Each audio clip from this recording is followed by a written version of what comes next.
Hello everybody and welcome to another Arkham Horror List video. Today I am joined by Eric. And I wanted to make this video because I had this idea that if I asked you, Eric, what would be your four most intimidating things about Arkham as a new player, it would be completely different to what I thought what would be the four most intimidating things to a new player about Arkham. So, this also comes from my perspective of teaching Arkham, right? Mm-hmm. So, I thought this would be really fun, and I will say the theory held true. Eric's, for the most part, we do have one similarity between them. Oh. But this is what I think are the most intimidating things about Arkham for a new player, and this was me actually asking what are the four most intimidating things about Arkham to a new player. So why don't we dive in, and we'll go one by one. It's going to alternate me, Eric. But let's start with my first one that I thought of, which was just building a deck and understanding the card pool. This is something that I see quite a bit from people posting online. The card pool, if you start small, can still even be overwhelming. Like, if you're just starting with, just the core set and done it, you're still going to be having a lot of cards that you're not going to ensure what you're going to put in, much less, even more about how do I focus on building a deck that actually does something. Fantasy Flight Games does make some deck lists that are included in them. Oh. The downside is they're awful. They're just one-ofs, which is a byproduct of the time when the decks only had one of each card when you bought it. So, the deck lists weren't great because of that. And number two, they don't teach, good habits. However, luckily, there are a lot of great habits for you as a new player to check out. A lot of great sources. You can check out our channel, plug, because we have new player guides and expanded guides for every investigator in the game, pretty much. And there's also Arkham DB, which you honestly just net deck. I learn a lot about a game by net decking. And another one is just try things out. That's what you've been doing, right? You've just been seeing what sticks with my guidance, obviously. But Travis, Bryn, and I learned by just trying stuff out. And I've gotten a lot better by just throwing, making a deck that sucks and then being that sucks. And it sucks a lot less. So this is what I thought would be a very intimidating thing for new players about Arkham. Yeah. I will say yes, I definitely agree. I think the thing that made it less intimidating for me was once we started to talk even about some of the basic mechanics. Mm-hmm. I regularly refer to this every time I'm on the channel, but they're very MTG style mindsets, and so having the game be explained to me in terms of you need a bit of economy. I was like, okay, economy is mana. Mm-hmm. You need a bit of this. You need a bit of that. I was like, okay, This is the same way that a lot of people try to teach Magic, where it's make the deck 70% efficient, 30% stupid. Mm-hmm. This game has a lot less of a stupid category, but it's kind of that same idea. There are fundamentals you need to have. Yeah, another great thing to be less intimidated by the deck building and card pool for this one is just play... have 20 years of card games under your belt. That's my other advice. Yeah, literally. That's my experience. Just... Yeah. Oh, this is a card game, yes. Yeah. Cards are good. I understand that. I think also having the duplicates, once I realized how powerful duplicates were, that also really cuts down on the amount of cards you need to choose. Yeah, and that makes it a lot easier for me. Because in theory, most of the time, if you do 2 of each thing, you only need 15 cards in your deck. Exactly. Yeah. That's a great point. And something that I think that a lot of new players don't do, it's one of those things where, there's that curve where it's complexity, beginners and experts, and it's putting one card in your deck, when realistically most people should be doing putting 2 cards in your deck here. 100%. But as you get better, you'll understand when you're putting and why you put 1 card into each of your decks. But just starting out, 2 ofs is a great way because it also cuts down on the cards you need for the deck itself. Yeah, totally. All right, Eric, let's go to your number 1, which is understanding how to play around the Mythos deck. The Mythos deck is scary. The Mythos deck feels like a bad thing happening to you out of sequence to everything else you're doing. In almost everything else happening at the card table, you kind of know what's coming. You can kind of pace it out. Bad things are going to happen. And you feel like you're spending resources to try and mitigate and manage them. Mm-hmm. Knowing what to hold back for the Mythos deck and what to do when the Mythos deck, nearly kills you. Half the time you'll see Justin, whispering to himself, oh yeah, no, it's, I need to make sure I have at least 3 health open for that grasping hands or whatever. And I'm just bad shit. Yeah. Bad shit coming from above. Yeah. Yeah, even there was a time when on the first turn, Eric played, we were recording for Carcosa, so slight spoilers, but very minor. Eric played a machete and enchanted it. And I said, Eric, don't worry, there's no crypt chills in here. And Eric, you're probably like, I don't know what any of that means. Yeah. So like this is actually like I think a big part of it is understanding like when you should be worried about cards. So for example, crypt chill, it tests your brain at 4, and if you fail, you have to discard an asset. Which means if you have one asset in play, you'll like the bad news bears, right? Because you can potentially lose your important thing. Yeah. So that's why you'll see like as you get more into it, you can play around that kind of stuff, which is what I was doing like when I was talking about like how much like what happens if I draw grasping hands here. Like that's where you get even deeper into it. But as a new player, yeah, the Mythos deck is scary. It's terrifying. Yeah. Yeah. Monsters are going to get dropped on people who are not designed for fighting monsters.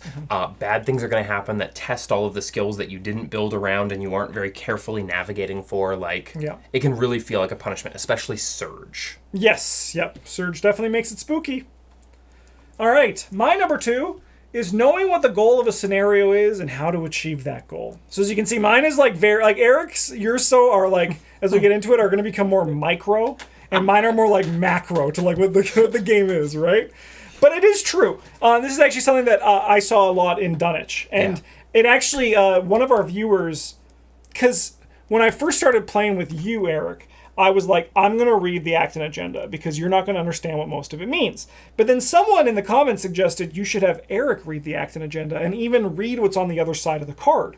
And I was like, yeah, that actually makes so much more sense because now you understand why things are happening as opposed to just blinking and the board state has changed completely. Because it is very intimidating when you don't know what to do when a game has started, right? Like when you don't know what your objective is and you don't know how to achieve that objective. You vaguely know in the tutorial for the game, which Eric played once. No, actually, Eric has never played the first, whatever the first scenario is called, The Gathering, I think. That's what it's called. Which is a good tutorial scenario because it leaves you with one location and there's clues on that location.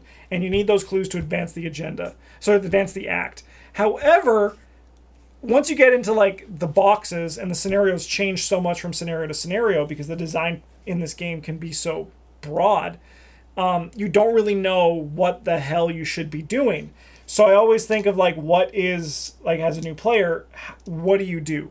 And you see someone who's played for a while drop everything. And you're like, but like, what do I do, right?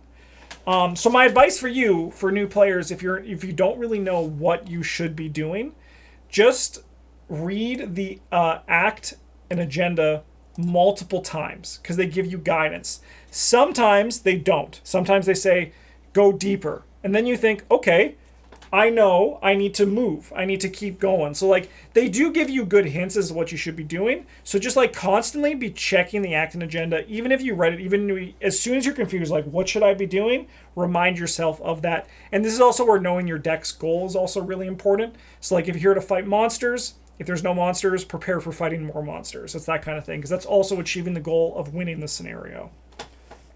I'd say I agree with this.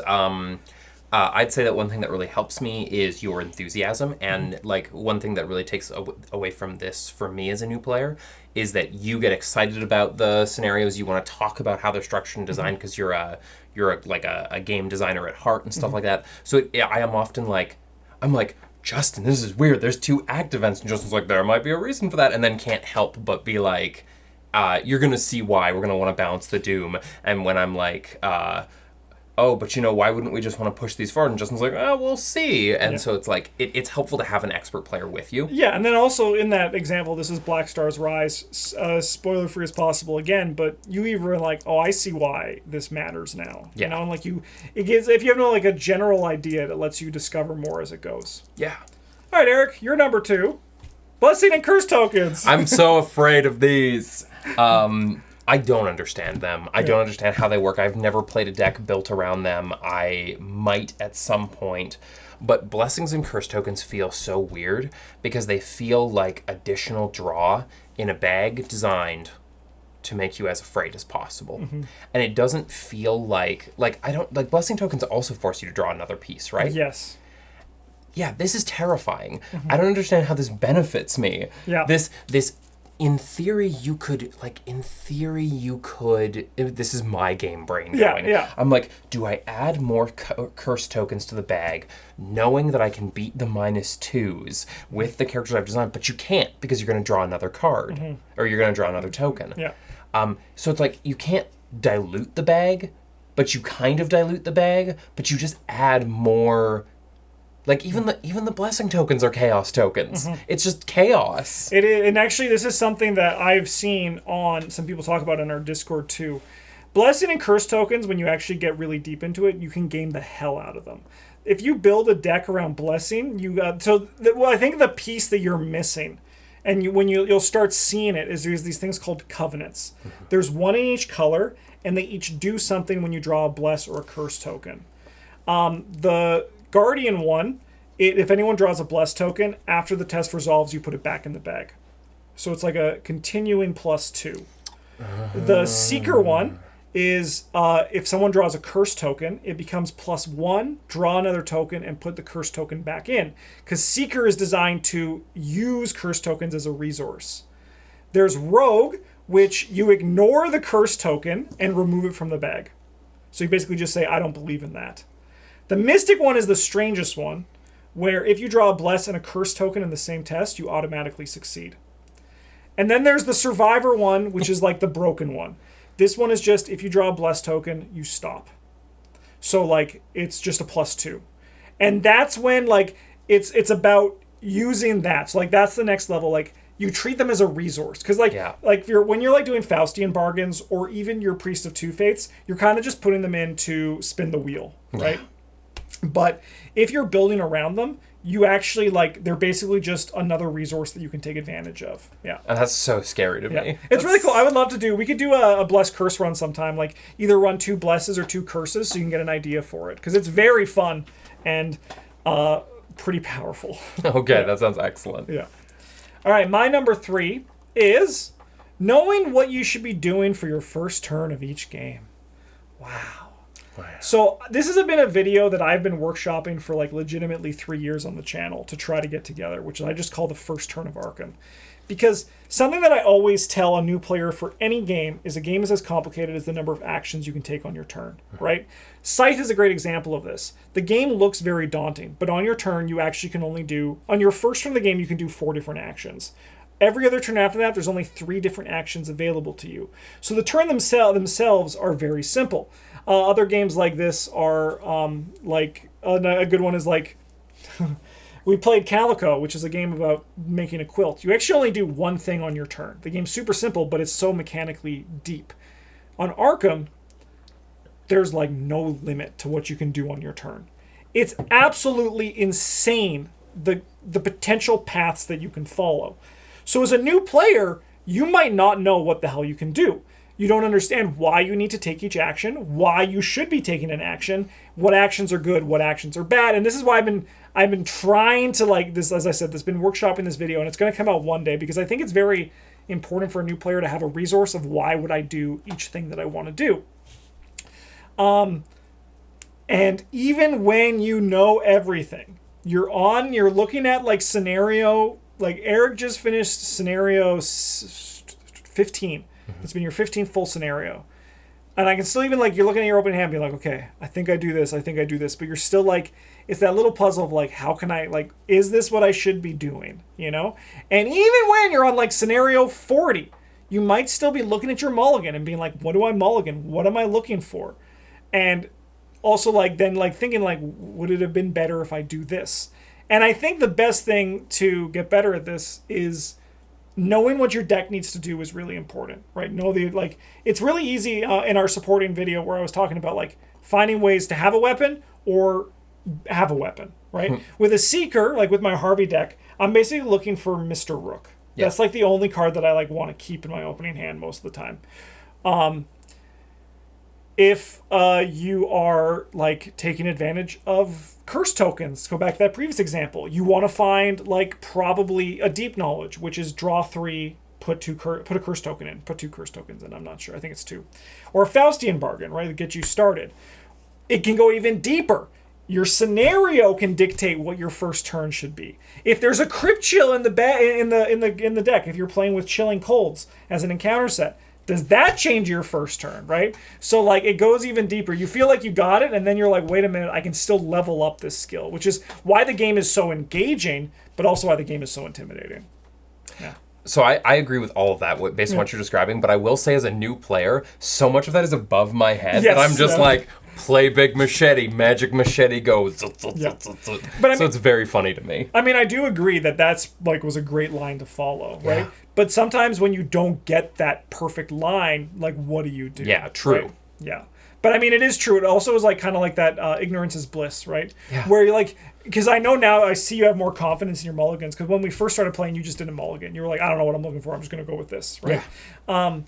But it's one of those things that as you get, as like you're now more comfortable in your mulligan, but then like what's going to happen when you don't get the good mulligan? Yeah. Right? That's where things get spicy. Or what's going to happen when I start to realize and have to play strategically around my first time? Because for right now, I'm just like, I'm blissful. It is very beneficial having, because like a big thing too is when you and I first played in Dunwich, and you were Stella, the seeker, like the clue getter, I say seeker, but the clue getter dictates the pace of the game, right? So that's also why we can get to such comfortable positions, because me as Harvey, I'm able to dictate a very fast pace of the game. But as you'll see again, that like with Stella, it was a bit slower. Like I was able to handle monsters, but because you were still learning, it was kind of like it was a lot slower. And when we get back to Forgotten Age, we now know our investigators. Eric is going to play Luke, and I'm going to play Keimani, so it's going to be great. But you're going to be dictating the pace again. Yes. So then like your first turn matters even more for like going after that. This of course changes a lot once you get to 3 or 4 players, because there's a lot more other people who can do this. But in 2 players, it's a little bit more, it's pickier. Your first turns are more important. All right, Eric's number 3, evade and evading. Evade. So when I get to a stage with a character who kills or doing clues, it becomes pass-fail decides your entire situation. Evade starts there. Evade is just right off the bat. Did I waste an action? Did I succeed in an action? And you are only evading in my experience so far, because I've never played a character that bases around evades.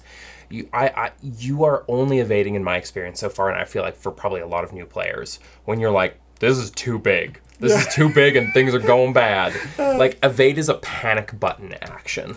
You know what? You are 100% right for the most part. Yeah. There are cases outside of this, right? There's investigators that take advantage, but most of the time, yeah.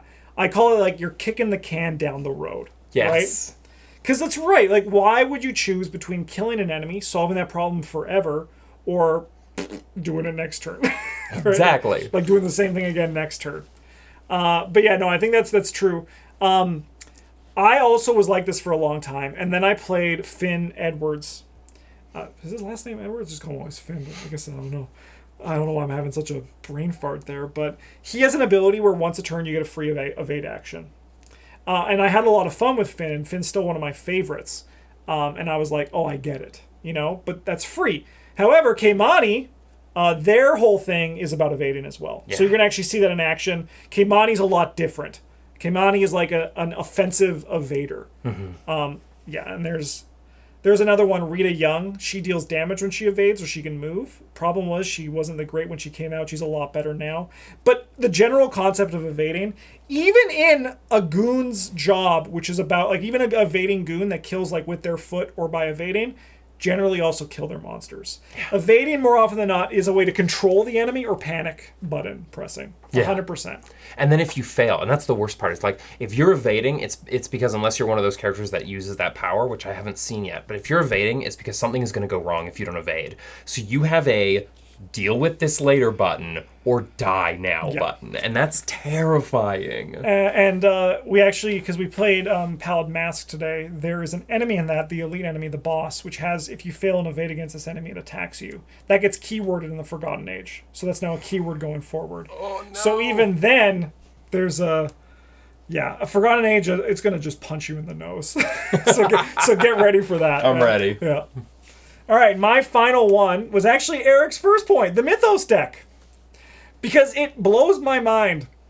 Because I'm at a point now with Arkham where I'm not scared of the Mythos deck anymore. And it just happened in Dunwich. It happens in Carcosa. You draw a card, and you look at me like, Justin, we're dead. And I'm just like, no. I was just like, no. Like in my head, I'm just like, what? Oh yeah, because you're new. It's like one of those things because it is very scary, right? Because it could be anything. Yeah. And like, yeah, it could be anything, and like I'll still die to the Mythos deck occasionally, but overall, the Mythos deck to me is like I'm not scared of it anymore. It's just a phase of the game. Like it's like a chain. It's less of a threat that can cause me to die, and more of a it's shifted into a puzzle that I need to solve for my next turn, right? But it is true, like usually, like because it's like a card that you draw that deals you 2 horror. For you, it's like I can draw 2 more of these and I'm dead. Yeah. You know, and for me, it's like okay, I need to soak. We need to get through this. This is also true for a card like Ancient Evils. For a lot of players, and for me included, when I first started, Ancient Evils is, if you don't know, it puts a doom on the agenda, can cause the agenda to advance. For me, when I was a new player, and for a lot of new players, a newer player, even like 2 or 3 years ago, Ancient Evils was terrifying, right? Because it basically sucked 3 turns away from you. But now, Ancient Evils does nothing, right? It actually doesn't disrupt your game plan, and unless you needed those 3 actions to win the game, it doesn't do anything. And if those 3 actions you needed to win the game, you have to ask yourself, why did I waste so much of my tempo on my previous actions that Ancient Evil stole away? And that's like such a shift that happened for me. And people still don't like Ancient Evils and will block it. I think that's still like totally fair. But I get it. And it is intimidating. And it's well, I've enjoyed playing this with you because it's so different than what I'm used to, right? Mm-hmm. Like, yeah, it's fun. It's enjoyable. Mm-hmm. So yeah, very much similar to what yours. It can be anything. Yeah. Sweet. And Eric's final one is gimmick characters with low stats. Yeah, that makes sense. Yeah, I mean, if you've been following the videos I'm in, you've already heard me talk about how, like, they're exciting and terrifying. Because I'm just like, sounds so much fun, and then I'll break whatever engine they're supposed to run on, and I'll just, like, it's like breaking your leg. You'll just go down and you're done. I think when we play Dream Eaters, that would be a great campaign for you to try 2 things. One of the gimmick characters with low stats, in tandem with the Red Glove Man. Oh. Because I would argue that Preston, who has all 1s, Amanda, who has all 2s, and Charlie, who has all 1s, are probably can have the most fun with them.